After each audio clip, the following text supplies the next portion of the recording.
BPAM Tutu, you are welcome to today's lecture by Nisima Daya. Decentralization and local government.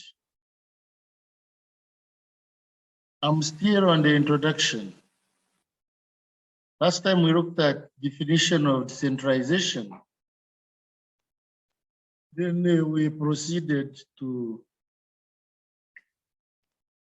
merits or benefits, and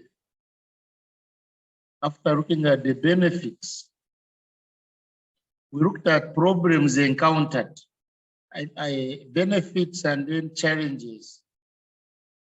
And then we also looked at solutions or remedies to the challenges faced in decentralization. We also looked at forms of decentralization, the 4 forms of decentralization.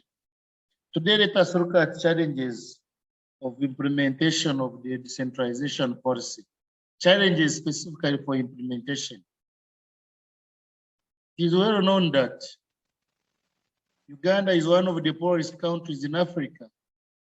And it is this poverty that has been evaluated as the most obstacle to the decentralization implementation.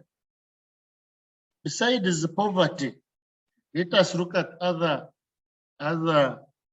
barriers or obstacles that hinder effective implementation of the decentralization policy. We have power relations. The element of power relations is very important in either impeding or facilitating the implementation of the decentralization program. A good example in Uganda is the question that who is bigger in the hierarchy. Power relations here, I mean, for instance, RDC versus district chairman and CAO, who is the returning officer during elections, and then the district chairman, who is her boss. The new contradictions also include the speaker and chairperson, as well as MP. Because MP is elected, is voted to represent one county, while the district chairperson is elected by the whole district. And at times, these people clash because of the power relations. Therefore, it becomes confusing. Who is bigger in the hierarchy? Is it the district chairperson elected by the whole sub-county? Is it the speaker? So it becomes very hard to understand it. Then another one is attitudes. The decentralization policy is not implemented as it should be because of the poor attitudes, wrong mentality, and attitude within the population and the political leadership is a big problem. The case in point is the element of allowances. Some councillors look at political positions as a means of living. There is an element of councillors who look at civil servants as if all of them are corrupt, and all civil servants, they look at councillors as if all councillors are not educated. As a result, the population seeking for the population, seeking for elective offices, they must first pay to vote. They demand for bribes because they think councillors also get huge allowances. Therefore, before councillors are voted into power, they must pay chidogo, which becomes a challenge. This has killed the whole idea of democratic representation, accountability of the elected to the electorate. Then another one is the regional disparities, allowing districts to handle their resources. That is a physical decentralization, is likely to cause disparities between districts, resulting into richer districts becoming richer, while the poor are becoming poor. You can compare district like Shema with another one, Nakapilipili. Shema is better off than Nakapilipili in terms of resources. This can deny the weaker districts a chance to get a fair distribution, despite the equalization grant that is extended to the poorer district. Still, that fund is not enough. So some districts lag behind as a result of fiscal decentralization. That's a challenge. Then we have a problem of weak infrastructure and small financial base. Weak infrastructure and small financial base affect the delivery of services, hence watering down the cherished objective of decentralization of bringing services nearer to the people. Then lack of appropriate personnel. The decentralization process need to have highly trained and motivated civil service to meet the challenges.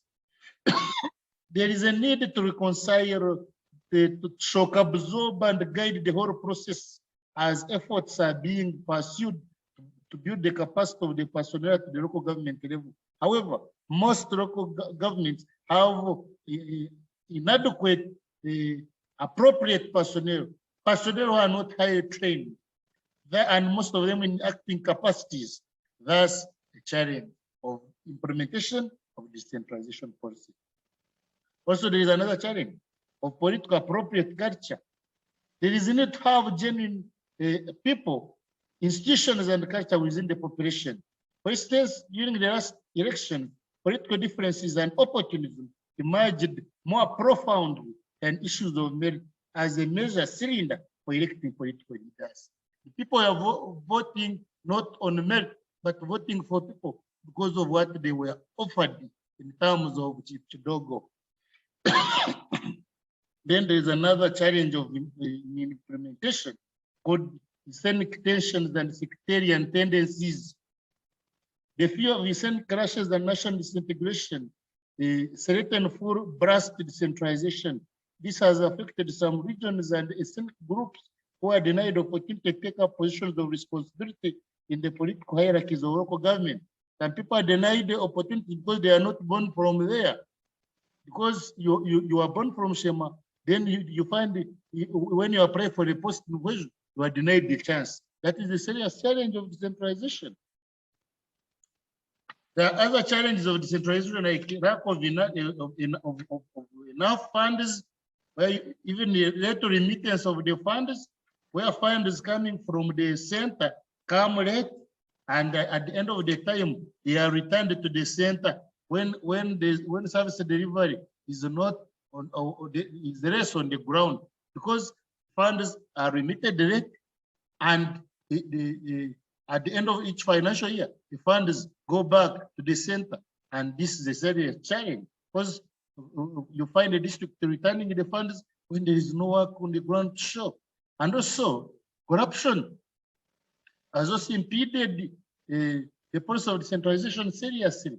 Even if the funds are remitted in the time, you find that some, especially the technical team of officials, misappropriated the funds, leading to poor schools, leading to poor service delivery in hospitals, poor roads, mentioned by a few. Another challenge that has impeded decentralization policy, especially in developing countries, is the lack of political will.